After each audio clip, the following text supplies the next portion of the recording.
Bom, pessoal, vai dando aquele sentimento de saudade, aquele aperto no coração, mas fato é que nós estamos chegando ao final da nossa aula. Bom, nós iremos discutir agora a atuação dos hormônios nos processos de formação da urina, tá bom? Todos esses processos aqui, praticamente, todos não, a maioria deles já foram mencionados, pessoal. Então a gente só vai fazer uma recapitulação rápida para que não fique algo repetitivo.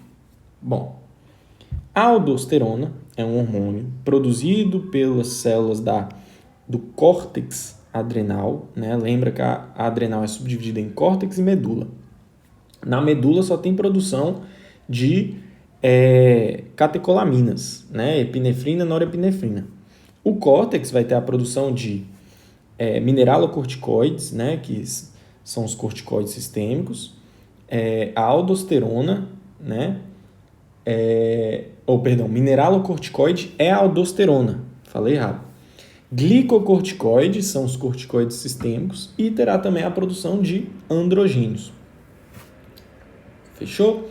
Então, no córtex adrenal, você terá a produção desse mineralocorticoide, que é a aldosterona, e a aldosterona tem o efeito dela de ampliar a reabsorção de sódio, aumentando também a secreção de potássio. Então, a aldosterona aumenta a reabsorção de sódio e aumenta a secreção de potássio, tá bom? E aqui tem os efeitos. Olha, aumenta a reabsorção de sódio, consequentemente tem também um aumento da reabsorção de água e aumento da secreção de potássio, né? Certinho? Beleza, pessoal. Onde que é o local de ação da aldosterona? É no túbulo e ductos coletores, principalmente. Fechou. Angiotensina 2, a gente acabou de falar dela. Local de atuação, túbulo proximal, porção ascendente espessa da alça de Henle, túbulo distal, túbulo coletor. Quais que são as funções da angiotensina? Ela aumenta a reabsorção de sódio nessas regiões, né? A gente já mencionou isso através dos transportadores de membrana. Ela aumenta a secreção de aldosterona, né? E ela aumenta também a constrição da arteríola eferente, que favorece o processo de reabsorção também. Aqui estão os efeitos da angiotensina. Então, aumento da reabsorção de sódio, de água e aumento da secreção de hidrogênio. Hormônio antidiurético, ADH, onde que ele age? Túbulo distal, túbulo e ductos coletores. Qual a função dele? Aumento da reabsorção de água através da ampliação das chamadas aquaporinas, aumentando a permeabilidade da membrana à água, tá? Hormônio da paratireoide, é o paratormônio, a gente acabou de mencionar ele. Ele vai agir onde? Túbulo proximal, o local de ação dele é pouco no túbulo proximal, então a gente nem vai considerar isso aqui não. A gente vai considerar que o local de ação dele é principalmente na porção ascendente espessa da alça de Henle e no túbulo distal. O que ele faz? Ele diminui a reabsorção de fosfato e aumenta a reabsorção de cálcio, né? Então, função do paratormônio, que é o hormônio da paratireoide, aumento da reabsorção de cálcio, certo? E o peptídeo natriurético atrial, a gente não mencionou ele hoje, mas a gente já mencionou ele na aula de regulação da pressão arterial. Peptídeo natriurético atrial é um peptídeo, é uma proteína produzida pelos átrios quando esses átrios são distendidos mais do que deviam. Quando os átrios são distendidos mais do que deviam, ocorre um mecanismo intrínseco, né? Ou seja, dentro das células atriais, que promove a liberação desse peptídeo natriurético. E o próprio nome dele já diz, peptídeo natriurético. O que ele promove? Ele promove a natriurese, ou seja, a excreção aumentada de sódio e, consequentemente, de água. Então, ele promove a natriurese. Quando que ele é liberado? Quando os átrios são muito distendidos. E quando que os átrios são muito distendidos? Quando o volume de plasma circulante está muito alto. Se o volume de plasma circulante está muito alto, o que o átrio entende? Eu vou tentar reduzir esse volume para quê? para que eu não seja tão distendido assim. É assim que ele promove a natriurese através do peptídeo natriurético atrial. E onde que esse peptídeo age? No túbulo distal, túbulo e ductos coletores, diminuindo a reabsorção de sódio nessas regiões, tá? Aumentando então a quantidade de sódio nos túbulos renais, beleza? No túbulo luminal, favorecendo então a excreção de sódio, consequentemente a excreção de água. Fechou? Então é assim que os hormônios agem para o processo de formação da urina. Show de bola, pessoal! Aqui tá a imagem que nós já explicamos certinho, né? Da atuação da angiotensina 2, ampliando a reabsorção de sódio, né, nas células tubulares, que é um dos efeitos dela. Aqui está o efeito da vasopressina sobre os receptores de membrana, aumentando a formação de aquaporina e gerando, então, o aumento da permeabilidade da membrana, favorecendo a reabsorção de água, beleza? Tudo que já foi explicado anteriormente. E, por fim, nós temos os mecanismos de ação dos diuréticos, os famosos diuréticos.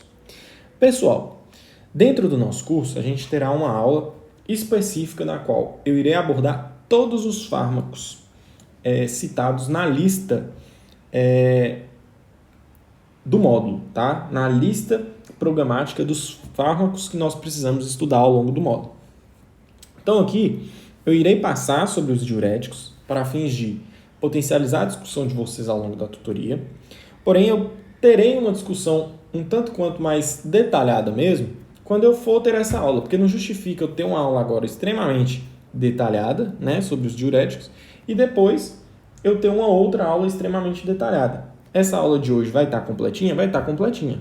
Mas a aula de diuréticos, a aula de fármacos, melhor dizendo, vai estar um pouco mais completa, tá? Não vou dizer muito não, principalmente nessa parte aqui de diurético, porque o mecanismo de ação deles é bem simples.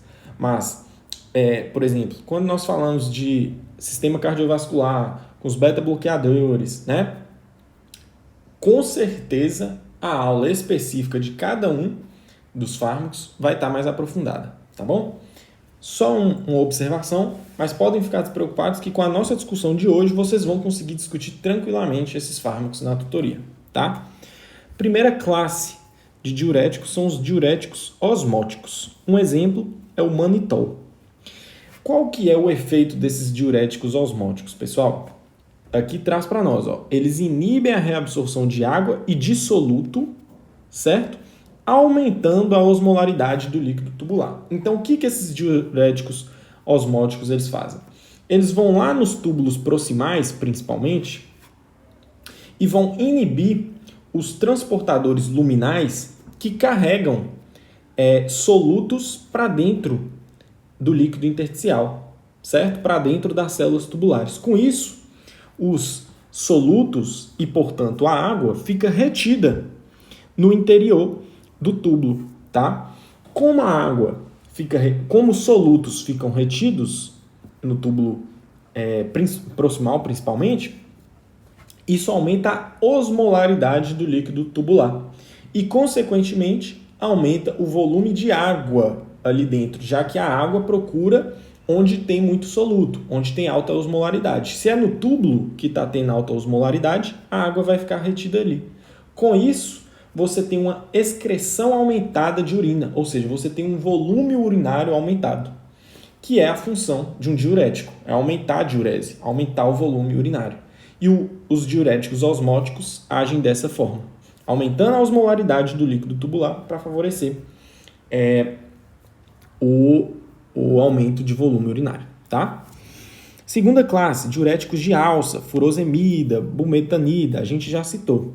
O que eles vão fazer? Se são diuréticos de alça, eles agem na alça de Henle, onde especificamente? Na porção ascendente grossa da alça de Henle, que é onde haverá a existência do cotransportador 1 sódio, 2 cloro, 1 potássio.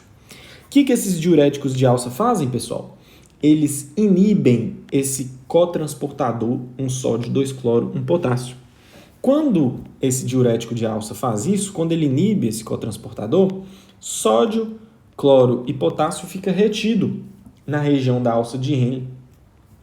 Se sódio, cloro e potássio fica retido, significa que a água vai onde o sódio vai. Se a água está ficando retida no túbulo, a água também fica retida. Isso aumenta o volume de líquido tubular, aumenta o volume urinário que vai ser formado e, portanto, aumenta também a diurese. Fechou?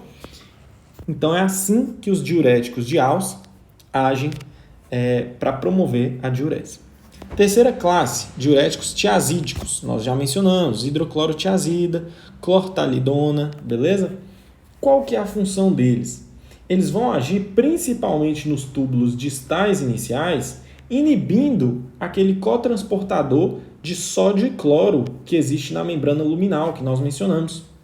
Quando você inibe o cotransportador de sódio e cloro ficam retidos no lúmen tubular, e onde o sódio está, a água vai atrás. Se o sódio fica retido no lúmen, a água fica retida. Isso gera um aumento de volume do líquido tubular, aumentando, consequentemente, o volume urinário, gerando, então, o aumento da diurese, o aumento do volume a ser excretado. É assim que o diurético tiazídico age, tá? Quarta classe a ser trabalhada, inibidores da anidrase carbônica. Como exemplo, acetazolamida. Onde que esses inibidores da anidrase carbônica agem? Principalmente nos túbulos proximais. Lembram que eu falei para vocês que nos túbulos proximais a gente tem um contratransportador, um sódio, um hidrogênio, que traz um sódio para dentro, secretando o hidrogênio para fora do túbulo proximal? Pois bem, esse hidrogênio que é secretado, ele advém de um processo químico a partir da anidrase carbônica. O que a anidrase carbônica faz? Ela vai dentro da célula do túbulo proximal, ela pega uma água e um CO2, né? Forma ácido carbônico e depois dissocia esse ácido carbônico em H+, e HCl3-. Beleza? É isso que a anidrase carbônica faz. Então, esse H+, que é transportado através do contratransportador, um sódio e um hidrogênio, advém a partir de um processo efetuado pela anidrase carbônica. Se você bloqueia a anidrase carbônica, automaticamente você bloqueia a produção de íons de hidrogênio e não tem a atuação desse contratransportador, porque se não tem hidrogênio para ser secretado, o sódio não consegue ser reabsorvido. Se sódio não consegue ser reabsorvido, sódio fica no túbulo proximal. Onde o sódio fica, a água vai atrás. Se você aumenta, então, a concentração de sódio no túbulo proximal, né, já que você vai estar reduzindo a reabsorção dele, a água, consequentemente, também não vai ser reabsorvida e vai aumentar de concentração, vai aumentar o volume do líquido tubular, né? Aumentando o volume do líquido tubular, você aumenta o volume de urina que vai ser formado, gerando então um processo de diurese, aumento da diurese, tá bom? Show de bola. Quinta classe, antagonistas da aldosterona, como exemplo, espironolactona e esplerenonona, beleza? Onde que esses antagonistas da aldosterona vão agir? Túbulos coletores, principalmente. Como que eles agem? Eles inibem a ação da aldosterona no receptor tubular de aldosterona, diminuindo assim a reabsorção de sódio e diminuindo também a secreção de potássio. O que a aldosterona faz? Ela aumenta a função da bomba de sódio e potássio. Sem aldosterona, né, já que o receptor de aldosterona está sendo antagonizado, então a aldosterona não consegue fazer seu efeito. Sem o efeito da aldosterona, pela presença do antagonista da aldosterona, essa bomba de sódio e potássio ela vai ter hipoativa. Com isso, ela vai estar retirando pouco sódio de dentro da célula e mandando pouco potássio para dentro da célula. Com isso, pouco sódio vai conseguir ser reabsorvido e pouco potássio vai conseguir ser reabsorvido. Se pouco sódio vai ser reabsorvido, o sódio acumula na região do túbulo coletor. Onde o sódio está, a água vai atrás. Se o sódio acumula no túbulo coletor, você aumenta a quantidade de água também no túbulo coletor, o volume de água. Isso vai aumentar o volume de urina a ser formada, gerando uma diurese aumentada. tá bom? E por fim, a sexta classe são os bloqueadores do canal de sódio, triantereno e amilorida. A gente já mencionou esses bloqueadores do canal de sódio. Onde que eles agem? Nos túbulos coletores, né? Lembram que nos túbulos coletores nós temos canais de sódio que vão trocar sódio por potássio. Quando você bloqueia esse canal de sódio, que vai estar mandando sódio do lúmen para o interior da célula, você impossibilita também que o potássio saia. Por isso, esses bloqueadores do canal de sódio também são chamados de poupadores de potássio, bem como os antagonistas de aldosterona, também são poupadores de potássio. Por quê? Porque eles bloqueiam a entrada de sódio nos canais de sódio da membrana luminal. Com isso, eles diminuem a reabsorção de sódio e diminuem a secreção de potássio. A gente já explicou esse processo anteriormente. Então, os bloqueadores do canal de sódio agem assim, pessoal. Eles diminuem a reabsorção de sódio através dos canais de sódio na membrana luminal. Onde que estão esses canais? Nos túbulos coletores. Como você diminuiu a reabsorção de sódio, mais sódio vai acumular, certo? No túbulo coletor. E onde o sódio está, a água vai atrás. Se o sódio acumula, aumenta também o acúmulo de água, aumenta o volume urinário que vai ser formado e, consequentemente, você tem o seu efeito diurético, certo? Fechamos mais este problema, pela graça de Deus. Espero que vocês tenham compreendido todo o conteúdo. Se tiverem dúvida, pessoal, voltem e reassistam. É um conteúdo extenso, certo? Eu que o diga, precisei ler mais de 80 páginas do Guyton, né? Então, assim, tem muita coisa. Eu busquei trazer uma compreensão para vocês completa e ao mesmo tempo simplificada. Então, espero mesmo que vocês tenham gostado. E no mais é isso. Estarei à disposição caso vocês tenham dúvidas, tá bom? Um forte abraço, sucesso nos estudos e até o próximo problema. Valeu!